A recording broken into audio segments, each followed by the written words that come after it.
तो हेलो दोस्तों, आपका स्वागत है हमारे ट्रिपल सी एग्जाम बूस्टर में। और आप देख रहे हैं ट्रिपल सी एग्जाम बूस्टर का सवाल, जो कि हर क्षेत्र में पूछने वाला ये सवाल है, चाहे वो बैंक से संबंधित हो या फिर रेलवे से हो या ट्रिपल सी से। ये नहीं कि ट्रिपल सी एग्जाम बूस्टर तो सिर्फ ट्रिपल सी में ये सवाल किया जा सकता है, ये सवाल आपके किसी भी वैकेंसी में आ सकता है। तो इसलिए इम्पोर्टेंट इसको समझ के आप लोग ध्यान में रखिएगा।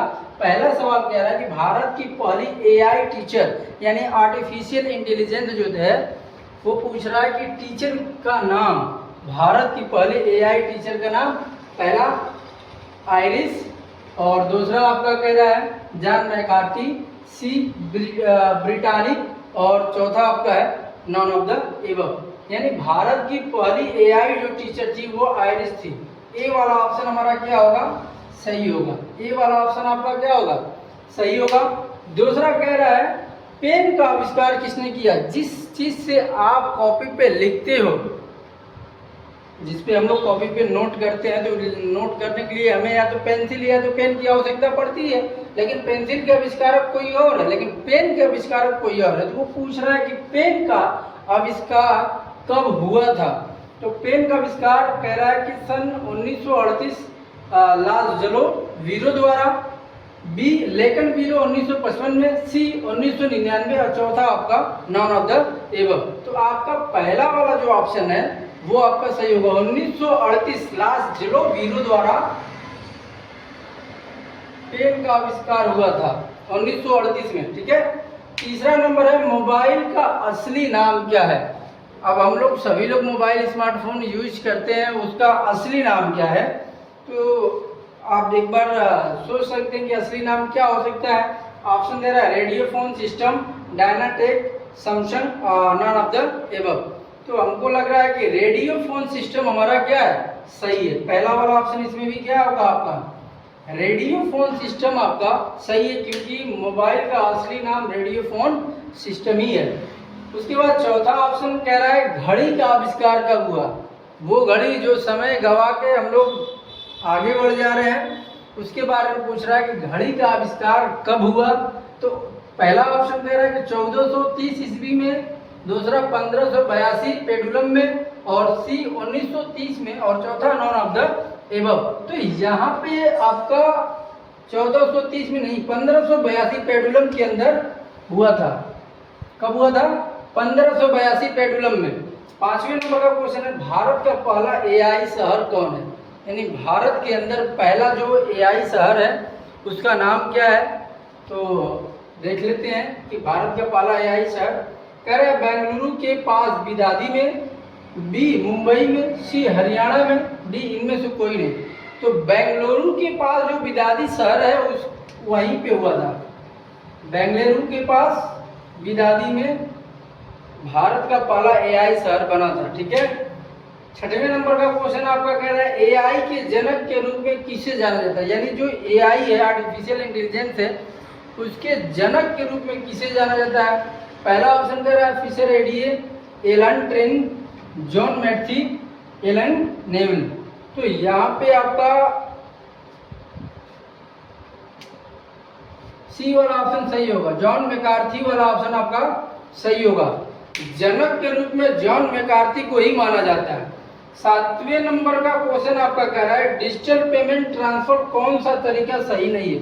यानी ऑप्शन दिया है आपके पास और पूछ रहा है कि इस ऑप्शन में से कौन सा डिजिटल ट्रांसफर तरीका सही नहीं है? ऑप्शन दे रहा है यूपीआई, बी वाला ऑप्शन कह रहा है एनएफईटी, तीसरा कह रहा है आरटीजीएस, और डी वाला ऑप्शन कह रहा है आईएमपीएस। तो बी वाला ऑप्शन जो आपका है ये गलत है, ये नहीं है। बी वाला ऑप्शन क्या है आपका? एनएफईटी ट्रांसफर का तरीका सही नहीं है। उसके बाद अगला ऑप्शन कह रहा है एटीएम डेबिट कार्ड पर छपे अंकों की संख्या क्या होती है? आज के डिजिटल युग में सभी व्यक्ति, लेडीज या जेंट्स, सभी लोग, स्टूडेंट हो या फिर छात्राएं हो, सभी लोग एटीएम कार्ड का उपयोग करते हैं, चाहे वो क्रेडिट कार्ड में उपयोग करें या फिर वो डेबिट कार्ड में। वही सवाल किया कि एटीएम डेबिट कार्ड पर छपे अंकों की संख्या कितनी होती है? अब तक हमको लग रहा है कि जितने लोग के पास एटीएम कार्ड होगा उनको ये नहीं पता होगा कि हमारे एटीएम कार्ड पे कितने संख्या है, तो यहाँ पे आप मिला सकते हैं। कह रहा है ऑप्शन 10, 16, 11 और 13। तो कौन सा सही होगा? 16 अंक की संख्या छपी होती है डेबिट कार्ड पे यानी एटीएम पे। तो बी वाला ऑप्शन हमारा क्या होगा? सही होगा। बी वाला ऑप्शन सही होगा। एग्जाम बूस्टर का अगला नंबर का सवाल 9 नंबर का आपका दिखा रहा है कि उमंग ऐप पर कौन सी सेवाएं उपलब्ध है। उमंग ऐप पूछ रहा है कौन सी सेवाएं उपलब्ध है। पहला कह रहा है कि APFO/PENISON/CBSC, दूसरा कह रहा है टिकट बुकिंग, और तीसरा कह रहा है PNR स्टेटस, और चौथा कह रहा है MAPS मैप। तो हमारा पहला वाला जो ऑप्शन होगा वो सही होगा। APFO उमंग ऐप पर सेवाएं का काम करती है, सेवाएं उपलब्ध कराती है। 10वें नंबर का ऐप जो आपको कह रहा है उमंग ऐप में कितनी भाषाएं होती है। तो जो उमंग ऐप आप यूज करते हो उमंग वाला, उसमें भाषाएं पूछ रहा है आपके पास कितनी भाषाएं होती है। कह रहा है 20, 21, 22, 23। तो आपका 20 भी हो जाएगा, 21 भी होगा और 22 भी होगा। तो लास्ट वाला ऑप्शन जो होगा वो सही होगा। 23 भाषाएं उपलब्ध होती है। किसके अंदर? उमंग ऐप के अंदर 23 भाषाएं उपलब्ध होती है। तीसरा यानी 11 नंबर का है कि डिजिटल खाता बनाने की आयु सीमा कितनी होनी चाहिए। कितनी होनी चाहिए यहाँ पे पूछ रहे हैं आपसे कि डिजिटल खाता बनाने की आयु सीमा कितनी होनी चाहिए।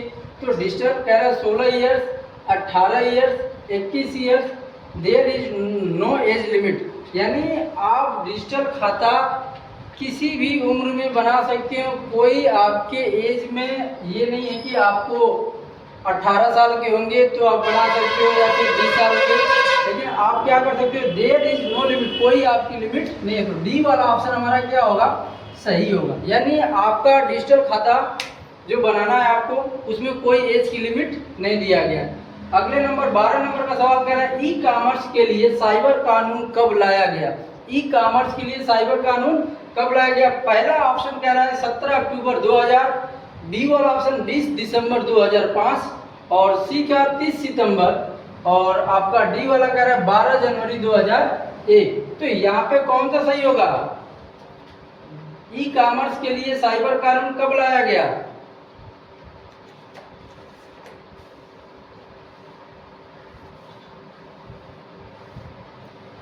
ई कॉमर्स के लिए साइबर कानून कब लाया गया? 17 अक्टूबर 2000, यानी सन 2000 में इसको पारित कर दिया गया था, कानून बना दिया गया था।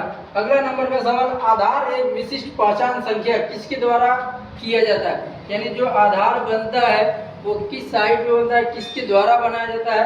तो यहाँ पे कह रहा है UBI, यानी बैंक से कह रहा है यूनियन बैंक इंडिया, UIAI, सी वाला कह रहा है UIDIA, और डी कह रहा है UBDAI, यानी UID। जो आपका UID है ये आपका सही है, यानी जो आधार विशिष्ट पहचान संख्या होती है वो UID के द्वारा जारी किया जाता है। अगला नंबर का सवाल 14 नंबर का, ई भुगतान किसके माध्यम से किया जा सकता है। भुगतान, ई भुगतान किसके माध्यम से किया जा सकता है?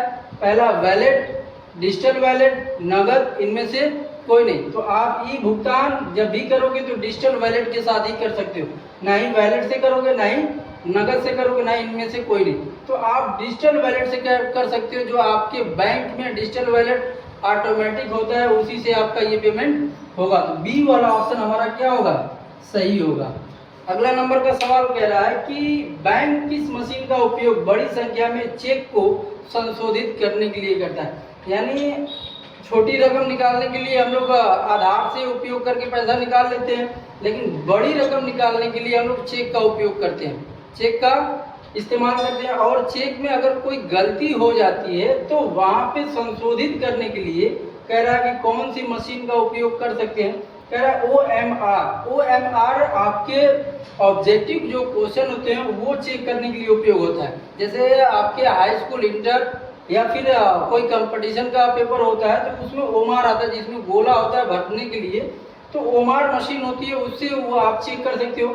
OCR क्या होता है कि ये भी एक मशीन होती है, आप जैसे ओमार की मशीन होती है ठीक उसी प्रकार OCR की होती है। उसके बाद आपका आता है बार कोड, उसके बाद आपका आता है MICR। तो बैंक जिस चेक को संशोधित करने के लिए मशीन उपयोग करती है वो OCR नहीं, MICR। डी वाला ऑप्शन क्या होगा आपका सही होगा, MICR से चेक संशोधित करती है। तो थैंक यू आज के